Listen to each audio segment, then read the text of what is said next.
কেউ যদি প্রশ্ন করে, ও কোরআন, এই পৃথিবীতে নাজিল হওয়ার আগে তুমি কোথায় ছিলে? কেউ যদি এই প্রশ্ন করে, কোরআনে কারিম নিজে নিজের পরিচয় শোনায়, আমি কোথায় ছিলাম শুনো। বাল হুয়া কুরআনুম মাজিদুন ফি লাউহিম মাহফুজ। বরং এই কিতাব অতীব মর্যাদা সম্পন্ন সুরক্ষিত ফলকে লিপিবদ্ধ ছিল, আমি ছিলাম লৌহে মাহফুজে, সেখান থেকে এসেছি। যদি কেউ প্রশ্ন করে, কোরআন তুমি কার উপরে অবতীর্ণ হয়েছ? জবাব কোরআন নিজেই দেয়, ওয়া আমিনু বিমা উনজিলা আলা মুহাম্মাদ ওয়া হুয়াল হাক্কু মির রাব্বিহি। ঈমান আনো সেই জিনিসের উপরে যেটা মুহাম্মদ সাল্লাল্লাহু আলাইহি সাল্লামের উপর অবতীর্ণ হয়েছে। আবার অন্য আয়াতে পাওয়া যায়, তামারাকাল্লাযী নাযালাল ফুরকানা আলা আবদিহি লায়াকুনান মিনাল আলামিনা নাযীরা। অতীব বরকতপূর্ণ মহান সত্তা সেই আল্লাহ রাব্বুল আলামিন, যিনি তার বান্দার উপরে ফুরকান উত্তীর্ণ করেছেন। সুবহানাল্লাহ বিহামদি। কোরআনের নাম শুধু কোরআন নয়, অনেক নাম আছে কোরআনের। আরেক নাম ফুরকান। আল ফারুকু বাইনাল হাক্কি ওয়াল বাতিল। কোরআন হচ্ছে সেই মহাসত্য যা মিথ্যা এবং সত্যের মধ্যে পার্থক্য সৃষ্টি করে, মঙ্গল এবং অমঙ্গলের মধ্যে পার্থক্য সৃষ্টি করে, যা সত্য এবং মিথ্যার মধ্যে ফেকে সৃষ্টি করে, সত্যকে মানুষকে বুঝিয়ে দেয়। তার নাম হচ্ছে ফুরকান।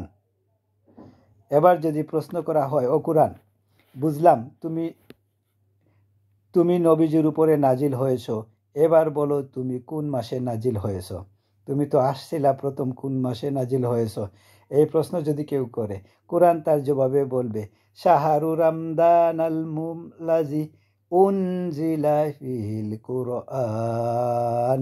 রমজানের পবিত্র মাসে আমি অবতীর্ণ হয়েছি। সুবহানাল্লাহ।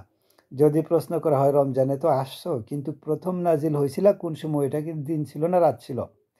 কোরআন তার জবাবে বলে, ইন্না আনজালনাহু ফি লাইলাতুল কদর। কদরের পবিত্র রাতে আমি এই পৃথিবীতে আমার আগমন ঘটেছেন। যদি প্রশ্ন করা হয়, বুঝলাম সবই, কেন নাজিল হয়েছ তুমি? এই পৃথিবীতে তোমার আসার উদ্দেশ্য কি? মূল কাজটা কি? এই প্রশ্ন যদি করা হয়, কোরআনে কারিম তার জবাবে বলে, শোনো কেন এসেছি।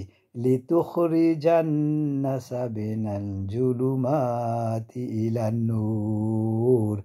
আমার মিশন হচ্ছে গোটা বিশ্ব মানবতাকে পঞ্জীভূত জমাটবাঁধা অন্ধকারের ভেতর থেকে টেনে বের করে আলোর সন্ধান দিতে, আলোর দিকে আনার জন্য আমিও কোরআন নাজিল হয়েছি।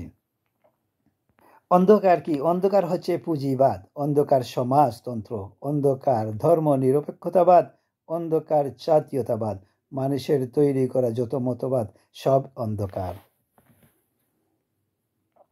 এই অন্ধকারের ভেতর থেকে মানুষগুলিকে টেনে আনবে কোরআন আলোর দিকে। এবার যদি প্রশ্ন করা হয়, বুঝলাম তুমি অন্ধকার থেকে আলোর দিকে নিয়ে আসবে, আলোর দিকে আসলে পরে ফায়দাটা কি হবে?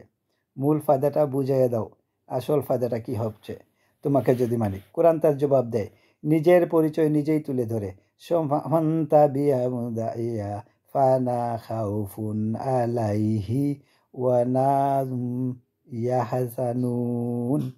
এই কোরআনকে যদি মেনে চলো, এই কোরআনের আইন যদি মানো, সমাজে ভালো ব্যক্তিকে মানো, পরিবারের মানো, রাষ্ট্র মানো, জীবনের সব ক্ষেত্রে সমস্ত জায়গায় যদি কোরআনকে মেনে চলো, তাহলে খাউফুন আলাইহিম, তাহলে তোমাদের কোনো ভয় থাকবে না, ওয়ালাহুম ইয়াহজানুন, কোনো চিন্তাও থাকবে না। কোরআনের আইন মেনে যদি চলো সমাজে, রাষ্ট্রে, চুরির ভয়, ডাকাতির ভয়, জেনার ভয়, হত্যার ভয়, সন্ত্রাসের ভয়, কোনো ভয় থাকবে না। ওয়ালাহুম ইয়াহজানুন, চিন্তাও থাকবে না। খাওয়া পড়া, শিক্ষা, চিকিৎসা, বাসস্থান, এগুলার কোনোই চিন্তা থাকবে না। কোরআনের সমাজে সব কিছু গ্যারান্টি দেওয়া হবে। এখন যদি আবার প্রশ্ন করা হয়, কোরআন, বুঝলাম তোমারে মানলে পরে সব ফায়দা হবে, তাহলে এবার জবাব দাও, তোমার ভিতরে কি রাজনীতি আছে নাকি? আমি তো মানুষ, আমার রাজনীতি করার আগে। Man is man is social animal. আমরা তো জঙ্গলের পশু নই, আমরা তো মানুষ। আমাদের সমাজ আছে, আমাদের পৌর নির্বাচন আছে, আমাদের জাতীয় নির্বাচন আছে, আমাদের কলকারখানা আছে, জমিন আছে, আমাদের রাজনীতি, অর্থনীতি, সমাজনীতি সব কিছু আছে, পারিবারিক নীতিও আছে, অনেক নিয়মমালা আছে, নিয়ম নীতি আছে। তোমারে মানলে তোমার ভিতরে কি এটা আছে নাকি সে কথা বলো। কোরআন তার জবাবে বলে, ওয়ানাজ্জালনা আলাইকাল কিতাবা তিবয়ানান লিকুল্লি শাইইন ওয়া হুদান ওয়া রাহমাতান ওয়া বুশরা লিল মুসলিমিন। কোরআন যাবে বলে, শুনে রাখো, শুধু অর্থনীতি সমাজনীতি নয়, শুধু রাজনীতি আর শিক্ষানীতি যুদ্ধনীতি নয়, তোমার জীবনে যা কিছু দরকার, ইহকালে যা কিছু দরকার পরকালে, সব কথাগুলো আল্লাহ রব্বুল আলামিন আমি কোরআনের সিনার ভিতরে খুলে খুলে বর্ণনা করে দিয়েছেন। সব কথা এই কোরআনে কারিমের ভিতরে রয়েছে। তোমার এমন কোনো জিনিস নাই যা তুমি কোরআনে করিমের মধ্যে পাবে না। তোমার সমস্ত প্রয়োজন আমার বুকের মধ্যে আল্লাহ দিয়ে দিয়েছেন। বিজ্ঞান আছে, দর্শন আছে, ইতিহাস আছে, সব আছে এর মধ্যে। তবে কোরআনের মধ্যে বিজ্ঞান আছে বলে আমি সেটাকে বলব, দর্শন আছে বলবে দর্শনের কিতাব বলবো না, আর রাজনীতি আছে বলে কোরআনকে আমি রাজনীতির কোনো কিতাব বলবো না। কোরআন তাহলে কি?